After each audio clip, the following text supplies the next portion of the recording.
በስመ አብ ወወልድ ወመንፈስ ቅዱስ አሐዱ አምላክ አሜን። የተሰበረና የተዋረደ ልብ። በሌላ ጊዜ ኒፎን ራእይ ተገለጠለት። እነሆ ወደ ምስራቅ አቅጣጫ የሚወስድ አንድ መንገድ ይታየዋል። ነገር ግን በዚያ ማንም ማለፍ እንዳይችል ሰውነታቸው እጅግ ግዙፍ የሆኑ ጥቋቁር ሰዎች ሰይፍና ጦር ይዘው ይጠብቁ ነበር። በዚያ መንገድ አልፎ መሄድ የሚፈልጉ ሰዎች ጠባቂዎቹን ከመፍራታቸው የተነሳ አንድ ላይ ተሰብስበው ቆመዋል። ኒፎንም በተሰበሰቡበት ሕዝብ መካከል ሆኖ ጉዳት ሳያገኘው ጠባቂዎቹን አልፎ እንዴት መሄድ እንደሚችል ሲመራመር ራሱን አገኘው። የተሰበሰበው ሰው ሁሉ ምን ማድረግ እንዳለበት ግራ ተጋብቶ ሳለ ነጭ የለበሰ አንድ ሰው በመካከላቸው ተገኝቶ ከፍተኛ ፍርሃት ላይ የጣላቸው ምን እንደሆነ ጠየቃቸው። ሁሉም በአንድነት የፈራነው እነዚያን ግዙፍ ጥቋቁር ሰዎች ነው ሲሉ መለሱ። ነጭ ልብስ የለበሰው ወደ ኒፎን እየተመለከተ አንተም ወደፊት መቀጠል ያልቻልከው እንደ ሌሎች ስለፈራ ነው ሲል ጠየቀው። ለመሆኑ ጌታ እግዚአብሔር የተሰበረና የተዋረደ ልብ እንዲሰጥ ጸልየህ ታውቃለህ?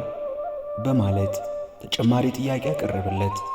ኒፎንም የሁል ጊዜ ጥያቄ ጌታ እግዚአብሔር ትሑት ልብ እንዲሰጠኝ ነው ሲል አስረግጦ መለሰ።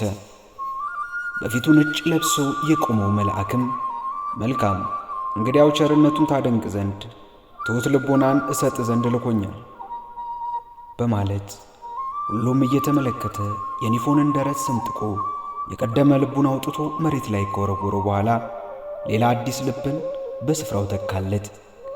ከዚያም መልአኩ በመንገዱ ልታልፍ ስትል ጠባቂዎች ሊተናኮሉ ይሞክራሉ፣ አንዳቸውም ግን ሊጎዱ አይችሉም። አሁን ጉዞውን ቀጥል በማለት አዘዘው።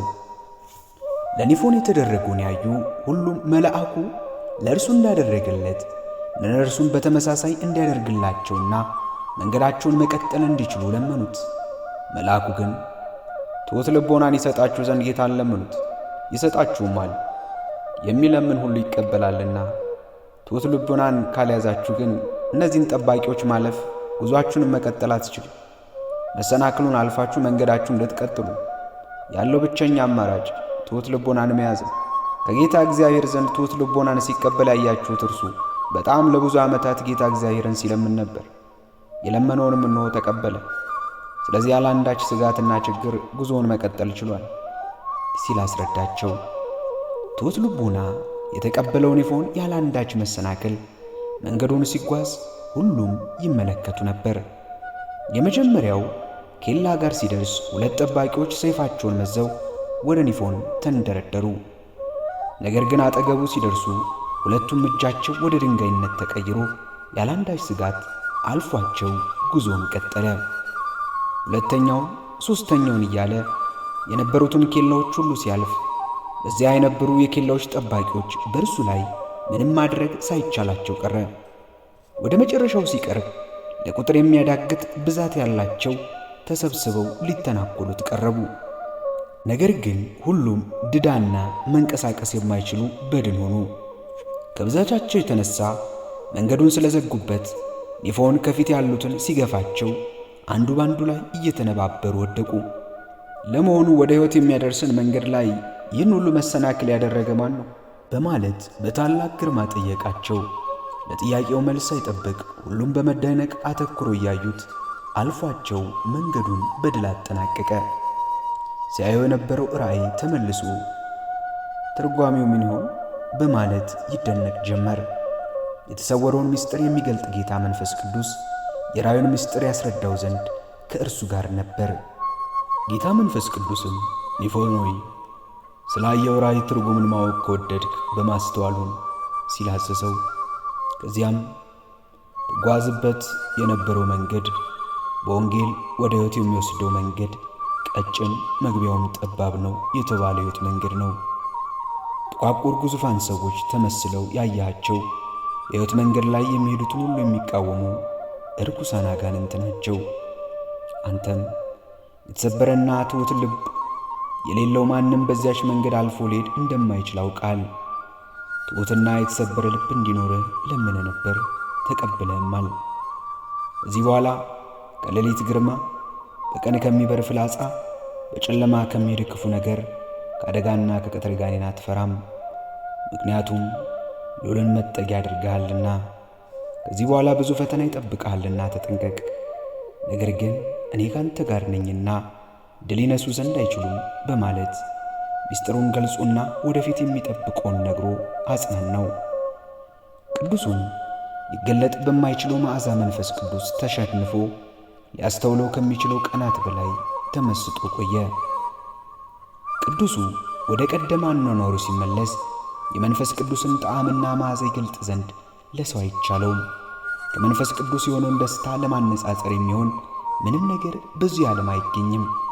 የትኛውም በዓለም ያለ ደስታም መጠኑ አይሆንም። ከዚህም በኋላ በዚህ ዓለም ደስታ ከሚሰጡ ነገሮች አንዱንም አልሻም በማለት ያደንቅ ነበር። ወደ ራሱ ተመልሶ ደካማ፣ ተላላ፣ ሕሊና ቢስ፣ መደዴ፣ ኀፍረተ ቢስ፣ ኃጢአተኛ ለሆንኩ ለእኔ ወዮልኝ። በክፋት ካጋንንት እንኳ በላይ ለምከፋ ለእኔ ወዮት አለብኝ። በኃጢአት ለማሳደፍ ሳይታክቱ ከሚሰሩ እጅ ለመዳን ምን ባደርግ ይሻለኛል በማለት ራሱን ይወቅሳል። ዘወትር ካፉ ኃጢአተኛ ለሆንኩ ለእኔ ወዮልኝ የሚል ቃል አይለይም ነበር። ቤተ ክርስቲያን ከጸሎት በኋላ ትንሽ ትልቅ፣ ሀብታም ድሃ ሳይል ሁሉንም በትሕትና እጅ ይነሳል። በታላቅ አክብሮት ለእርሱ የሚያቀርቡለትን ሰላምታ በማየት በከንቱ ውዳሴ ተጠልፎ እንዳይታበይ ግን ዓይኑን ይጨፍናል። በሰዎች ዘንድ መከበርን ፈጽሞ አይሻም። ደቀ መዝሙሩ ሆኜ አብሬው በኖርኩባቸው ዓመታት ብዙ ጊዜ በጸሎቱ ጌታዬ ኢየሱስ ክርስቶስ ሆይ ሰዎች ያከብሩኝና ያደንቁኝና ከፍ ከፍ ያደርጉኝ ዘንድ እባክህ አትፍቀድ። ይልቁን ከአንተ ዘንድ የሆነውን ነፍስን የሚያሳርፍ ዘላለማዊ ክብርን አድለኝ። ምክንያቱም ነፍሴ ሐሴት የምታደርገው ወደ አንተ በመቅረብ ነውና በማለት በእንባ ተሞልቶ ሲማጸን ሰማው ነበር። ወደ ቤተ ክርስቲያንም በሚሄድ ጊዜ ራሱን ፈጽሞ በማዋረድ ጎስቋላ ሆይ እዚህ የተገኘ ለሌሎች መሰናከያ ለመሆን አይደለምን? በአፋ ስትታይ ሰው ብትመስልም በክፋት ግን ከአጋንንት እንኳ የከፋ ሆይ ርኩሰትን ተሞልተሃልና ወዮልህ በማለት ራሱን በዚያ ስፍራ መገኘት የማይገባው አድርጎ ከገሰጸ በኋላ ጌታ እግዚአብሔር ሆይ ስለ አንተ ሲል ማንም መልካም ነገር መስራት ላልቻለው ደካማ ባሪያ አራራለት በማለት በለቅሶና በሳቅ ተሞልቶ ይማጸናል። ወንድሞቹ ጫማ በታች እንዳለ ጥራጊ ራሱን በትሕትና ይቆጥራል። ኒፎን ሆይ ከወንድሞች እግር የሚራገፈው ትቢያ ካንተ ይልቅ ይሻላል። ምክንያቱም ያ ትቢያ ከተቀደሱ እግሮች ተገኝቷልና፣ አንተ ግን ከዲያብሎስ በሚወጡ ክፉ ነገሮች ሁሉ የተበከልክ ነው። አቤቱ በፍርድ ቀን እንዴት ያለው እይታ ይጠብቅ ይሆን በማለት በእንዲህ ያለ ትሑት ልቦና ፈጣሪውን ያመልክ፣ በወንድሞቹም በክርስቲያኖች ፊትም ራሱን ያዋርድ ነበር። ለነዳያን ምጽዋት ሲሰጥም ጌታ ሆይ ከአንተ የሆነውን ያንተን ለአንተ ስለ ሁሉ ለሁሉ እናቀርባለን በማለት በመጀመሪያ ራሱን ዝቅ በማድረግ ነዳዩን በአክብሮትና በፍርሃት እጅ ይነሳል። ጌታችን ኢየሱስ ክርስቶስ ራሱን ዝቅ አድርጎ ከእኛ መለመኑ ሳያንስ በዚህ ደረጃ እኛን መለማመጥ፣ ማክበርና ደጅ መጥናት ነበረበትን? በፍጹም። ይልቁንም ትንሿ ስጦታችንን ይቀበልንና ምሕረትን እናገኝ ዘንድ እኛ መለማመጥና ደጅ መጥናት ነበረብን።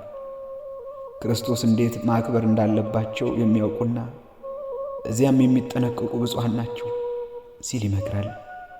አጠቃላይ የሕይወት እንቅስቃሴው በፍጹም ትሕትና የተሞላ ነበር። ተሳስቶ በኃጢአት ከወደቀ ወዲያውኑ ወደ ቤተ ክርስቲያን በመሄድ እግዚአብሔር ይቅር እንዲለው በእንባ ይለምናል። እኛንም ሰው በየቀኑ ከኃጢአት ነፃ ስለማይሆን በየቀኑ ንስሐ መግባት ይኖርበታል። በዚህም ሰይጣን በየጊዜው የሚገነባውን የኃጢአት ጠብ እኛ ለማፍረስ ይቻለናል በማለት በየቀኑ ስለ ኃጢአታችን ንስሐ እንድንገባ ያተጋናል። ስብሐት ለእግዚአብሔር ወለወላዲቱ ድንግል ወለመስቀሉ ክቡር። ይቆየን።